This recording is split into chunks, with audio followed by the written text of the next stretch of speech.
Assalamualaikum warahmatullahi wabarakatuh. Halo pemirsa, terima kasih yang udah mampir ke video aku.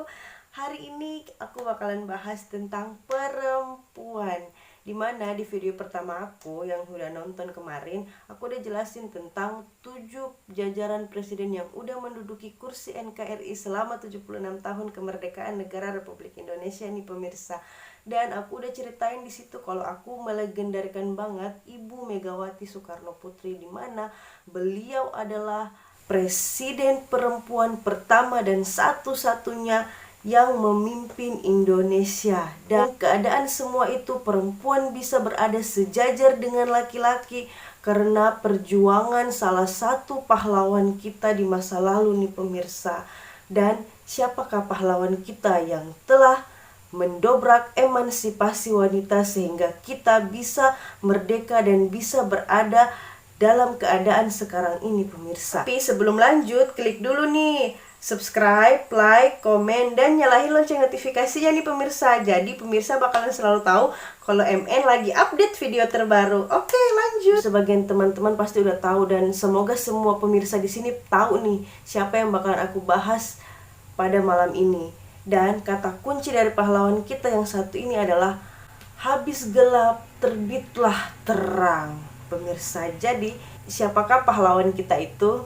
Oke, dia adalah Raden Ajeng Kartini, atau lebih tepatnya adalah Raden Ayu Kartini, atau yang sering kita singkat dengan R.A. Kartini, atau yang dikenal di seluruh pelosok Nusantara adalah Ibu kita Kartini pemirsa. Dan apakah Ibu kita Kartini ini dan bagaimana kisah perjuangannya?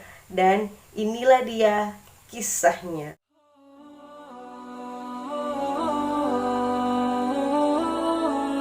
Oke teman-teman, Ibu kita Kartini adalah seorang pahlawan nasional Republik Indonesia yang ditetapkan dalam Peraturan Presiden nomor 108 pada tanggal 2 Mei tahun 1964. Dan sedikit cerita tentang Ibu kita Kartini bahwa Ibu kita Kartini adalah seorang putri ningrat, di mana dia adalah anak kelima dari 11 bersaudara dari pasangan Raden Mas Adipto Aryo Sostroningrat dengan istrinya M.A. Ngasirah, di mana Raden Mas Adipto Aryo Sostroningrat ini adalah anak dari seorang mantan bupati bernama Pangeran Aryo Dijonronegoro IV. Dan Ibu Kartini M.A. Ngasirah merupakan putri dari seorang guru agama di Telawukur, Jepara. Jadi pemirsa, Ibu kita Kartini ini bukan hanya dari keturunan ningrat, tetapi dia juga adalah keturunan dari orang-orang cerdas, di mana kakek Kartini merupakan seorang bupati yang di usianya yang ke-25 tahun pemirsa, sangat-sangat muda. Dan Pangeran Aryo Dijonronegoro IV adalah bupati pertama yang mengajarkan kepada anak-anaknya dengan pendidikan khas barat langsung oleh guru yang didatangkan dari negeri Belanda pemirsa. Dan sifat kakeknya tersebut menurun kepada ayah dari Ibu kita Kartini, Raden Mas Adipto Aryo Sostroningrat, di mana dia juga menyekolahkan putra-putrinya di sekolah Belanda pada zaman itu bernama Europese Lage School atau disingkat dengan ELS, di mana Europese School tersebut merupakan sekolah yang menggunakan bahasa Belanda sebagai bahasa pengantar sehari-hari. Dan Europese Lage School tersebut merupakan sekolah khusus untuk masyarakat Belanda dan orang-orang Jawa di kalangan priai pemirsa. Jadi pada zaman itu jika Anda bukan seorang bangsawan, maaf-maaf aja nih, nggak bakalan bisa bersekolah. Dan Ibu kita Kartini merupakan pahlawan nasional Indonesia yang mendobrak emansipasi wanita dalam masa adat istiadat feodal patriarki pada masa itu pemirsa, di mana adat istiadat feodal patriarki merupakan larangan bagi kaum wanita untuk mendapatkan pendidikan, perempuan harus dipingit dan perempuan harus rela dipoligami dengan alasan untuk berbakti kepada sang suami, pemirsa. Jadi aku mau ngumpulin para pemirsa-pemirsa di sini. Ada nggak para pemirsa-pemirsa perempuan yang mau cintanya dibagi dua nih? Ups. Jangankan cinta dibagi dua, lagi pacaran aja nggak ada kabar selama 1 jam, apa sanggup? Sorry pemirsa kalau itu semua bener ya. Nggak, kita lagi nggak bahas cinta, kita lagi bahas sejarah Ibu kita Kartini nih. Oke, lanjut. Dan pada tahun 1885, Ibu Kartini mulai bersekolah di Europes Large School tersebut. Dan di bangku pendidikan Els tersebut, Ibu kita Kartini mendapatkan bekal perjuangannya pada saat dia bersekolah, pemirsa. Jadi dia mulai belajar dan mengasah kemampuannya dan mendapatkan ilmu untuk perjuangannya di bangku sekolah tersebut. Dan pada usia 12 tahun, Ibu kita Kartini ingin sekali melanjutkan pendidikannya di Hergerberger School. Oke, pemirsa yang udah nonton episode MN episode 2 pasti udah tahu apa itu Hergerberger School di Kota Semarang. Jadi yang belum nonton tentang kisahnya, cus ke MN episode 2 dong, biar tahu apa sih itu Hergerberger School sampai terkenal banget. Oke, dia ingin melanjutkan sekolah di Hergerberger School. Bahkan Ibu kita Kartini sempat mendapatkan penawaran untuk melanjutkan studinya di negeri Belanda. Tetapi pemirsa, pada saat itu bukannya melanjutkan sekolah, tetapi ayah Kartini tidak mengizinkan Kartini untuk melanjutkan pendidikannya, dikarenakan pada saat itu Kartini harus menjalani masa pingitan atau masa kurungan, pemirsa. Jadi pupuslah sudah harapan Ibu Kartini untuk melanjutkan pendidikannya. Dan pendidikan Ibu Kartini hanyalah sampai di usianya yang 12 tahun di Europes Large School tersebut, pemirsa. Dan masuklah Ibu kita Kartini ke dalam masa pingitan. Dan selama masa pingitan itu, Ibu Kartini tidak pernah atau jarang bersosialisasi dengan orang-orang di dekatnya. Dia lebih banyak menyendiri dan mengasah kemampuannya dan mengasah ilmu-ilmunya, pemirsa. Dan pada saat Ibu kita Kartini selama dalam masa kurungan itu, dia merasa berada di dalam penjara dan dia sangat-sangat bersedih dan mengingat bagaimana dengan nasib para kaum perempuan-perempuan di luar sana yang dipingit seperti itu, pemirsa. Ibu Kartini itu sudah sangat bersyukur bahwa dia dari kaum priai, dia bisa merasakan bangku pendidikan walaupun hanya sebentar. Dan dia berpikir bagaimana dengan nasib para perempuan-perempuan di luar sana yang bukan dari kalangan kaum priai, pemirsa. Apakah mereka tidak sama sekali mendapatkan pendidikan? Apakah mereka sama sekali tidak tahu bahwa apa itu yang disebut dengan pendidikan, pemirsa? Jadi pada masa kurungan itulah hati Ibu kita Kartini terketuk untuk mendobrak adat feodal patriarki pada saat itu, pemirsa. Dia ingin mendobrak dan menghancurkan adat itu. Dia ingin wanita, perempuan harus mempunyai masa depan yang cemerlang. Perempuan itu bisa, perempuan itu harus merdeka, perempuan itu cerdas dengan cara jalur pendidikan. Dan Ibu kita Kartini dibebaskan dari masa kurungannya di usianya yang ke-16 tahun, pemirsa. Di saat dia keluar dari kurungan itu, disitulah mulainya Ibu kita Kartini menjalankan keinginannya untuk menghancurkan adat istiadat feodal patriarki, di mana di saat dia keluar dari pingitan dimulainya awal mula dia melakukan perjuangannya, pemirsa. Dan saat Ibu kita Kartini keluar dari masa kurungannya dengan bermodalkan bahwa dia bisa berbahasa Belanda, maka Ibu kita Kartini mulai menuliskan surat per surat kepada teman-temannya dari negeri Belanda, pemirsa. Dan pada saat itu Ibu kita Kartini mendapatkan sahabat pena pertamanya, yaitu Stella Zehandelar, dan diikuti beberapa sahabat pena yang lainnya, yaitu bernama Abonden, Insinyur H.H. van Kol, M.C.E. Oving, dan Dr. Adriani. Itulah sahabat-sahabat pena Ibu Kita Kartini.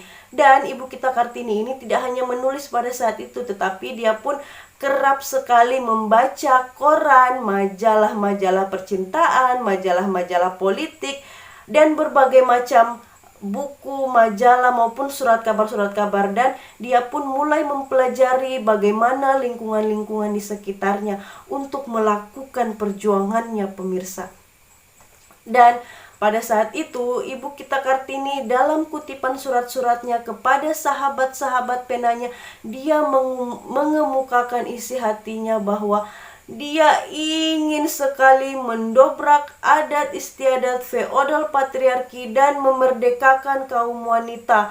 Dan dia juga menginginkan bahwa para perempuan-perempuan Indonesia harus mendapatkan pendidikan, pemirsa. Dan dia pun juga menuliskan keinginannya kepada Stella Zehandelar bahwa dia masih ingin melanjutkan sekolahnya, pemirsa.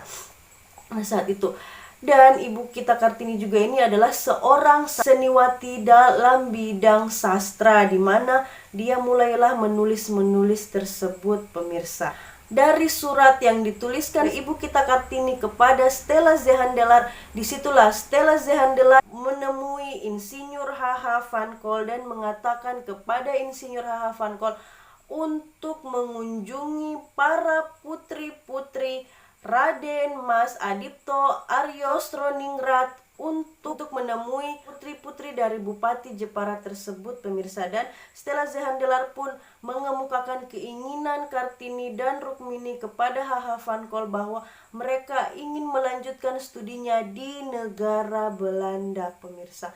Dan pada saat itu berangkatlah Insinyur H.H. van Kol bersama wartawan dari The Locomotive Stall ke Kabupaten Jepara. Dan setibanya mereka di Kabupaten Jepara, mereka disambut dengan sangat ramah dan sangat hangat oleh Bupati Jepara, Raden Mas Adipto Aryo Sostroningrat, atau ayah dari Ibu Kita Kartini, pemirsa. Dan disitulah Insinyur H.H. van Kol bisa langsung bercerita dengan Ibu Kita Kartini dan membahas soal beasiswa untuk bersekolah di negeri Belanda. Dan disitulah Insinyur H.H. van Kol menyarankan kepada Ibu Kita Kartini untuk segera membuat permohonan.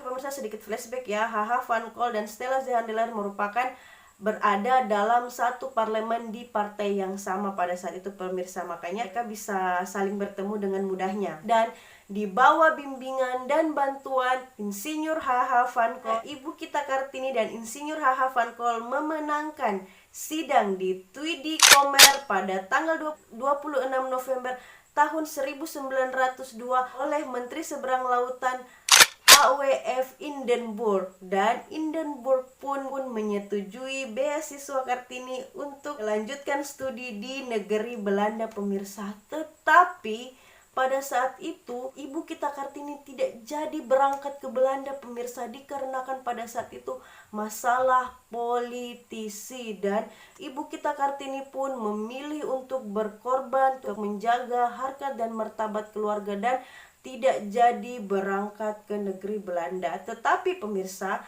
beasiswa dari Belanda itu bukan tidak ada, hanya terpending saja. Sampai saatnya tiba, beasiswa itu benar-benar datang dan Ibu Kita Kartini sudah diizinkan untuk segera berangkat ke negeri Belanda. Tetapi saat itu Ibu Kita Kartini sudah sedang menunggu beasiswa dari Batavia, dan Ibu Kita Kartini pun menolak beasiswa ke negeri Belanda tersebut dan mengutus Agus Salim untuk berangkat ke negeri Belanda. Tetapi pemirsa, alih-alih menunggu beasiswa dari Batavia, semuanya pupus dan sirna dikarenakan datangnya asisten dari Bupati Rembang kepada Bupati Jepara dengan membawa surat lamaran kepada Ibu Kita Kartini ini, pemirsa. Sebelum kita masuk di pernikahan Ibu Kartini tadi kan udah aku jelasin, dia suka menulis dan mendapatkan sahabat-sahabat penanya. Dan Ibu Kita Kartini juga ini dia kerap sekali suka membaca majalah-majalah nih pemirsa. Jadi majalah-majalah yang dibaca tersebut yang paling diminati Ibu kita Kartini, salah satunya adalah The Locomotive karya Peter Bronsov, di mana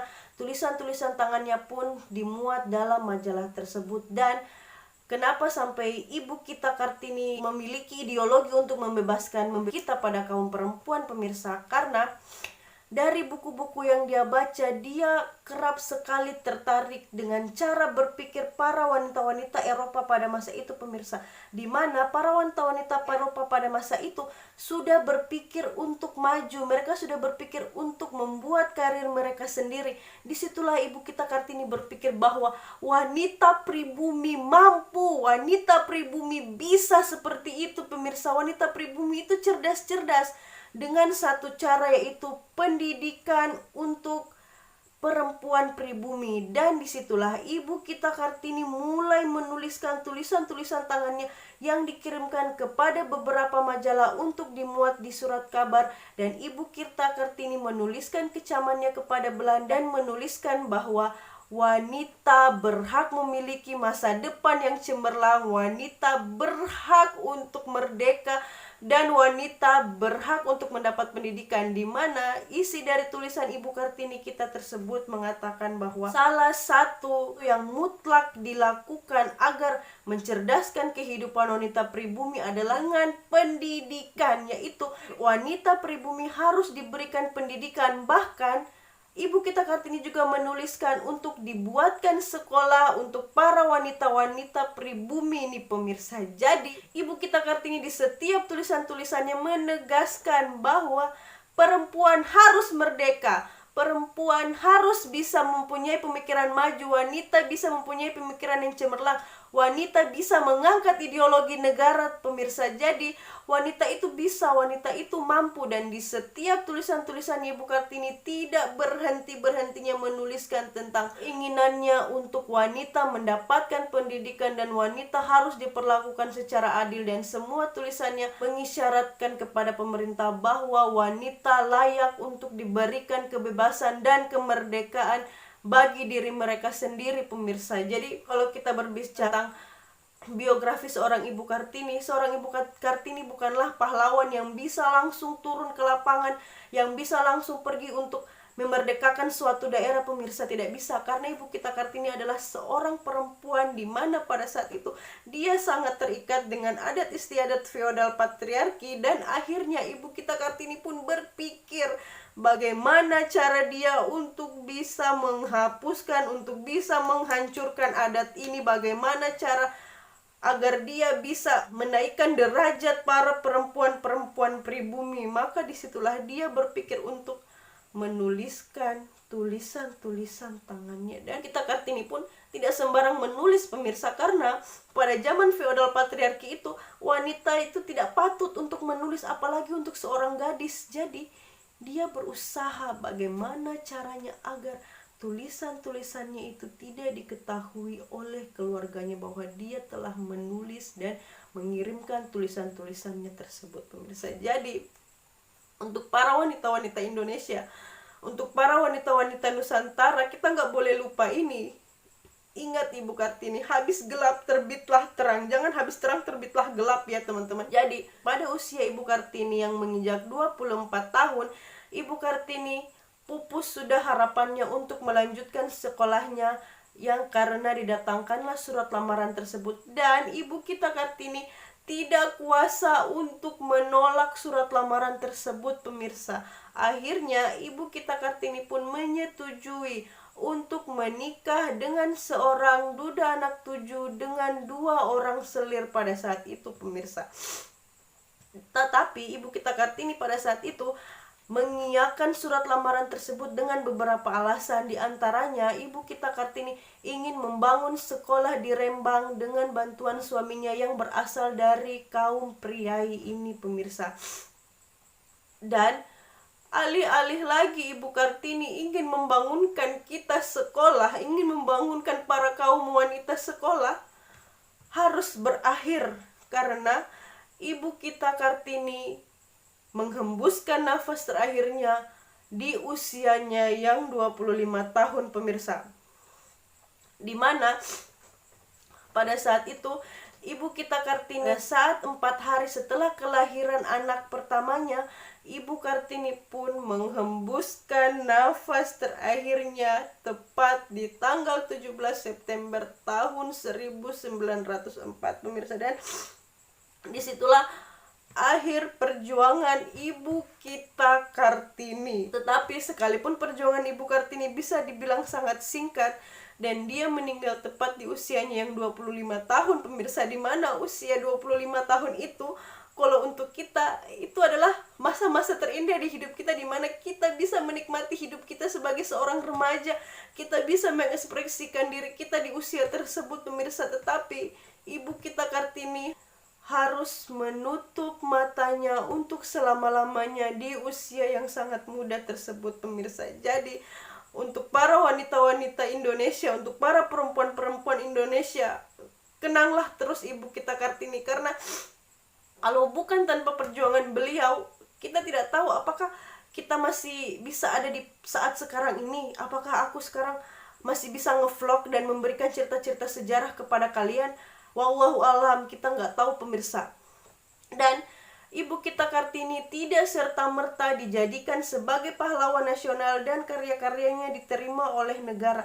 Tetapi hampir setengah abad setelah wafatnya Ibu kita Kartini, barulah Presiden pertama Republik Indonesia Insinyur Soekarno menerima karya-karya tersebut dan menetapkan Ibu kita Kartini sebagai pahlawan nasional pada Peraturan Presiden nomor 108 pada tanggal 2 Mei tahun 1964, dan menjadikan hari lahir Ibu kita Kartini pada tanggal 21 April sebagai hari besar untuk mengenang jasa-jasa Ibu kita Kartini, pemirsa. Jadi ya, kenapa aku nangis, pemirsa? Karena gimana ya, aku wanita, aku perempuan Nusantara tulen ya.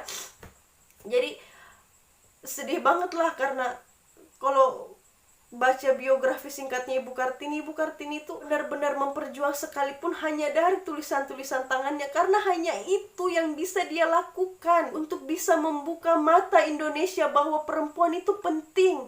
Perempuan itu bisa mengangkat harkat dan martabat negara. Hanya itu, dia tidak bisa kemana-mana.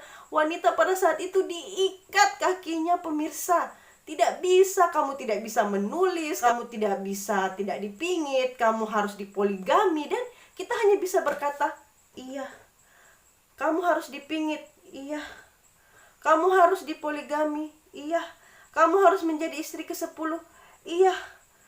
Kita hanya bisa mengatakan iya, pemirsa, tanpa mengatakan tidak. Tidak boleh ada kata tidak terhadap larangan kita untuk para kaum perempuan. Perempuan tidak akan maju. Dan buat kalian para wanita-wanita karir di luar sana, kalian orang hebat.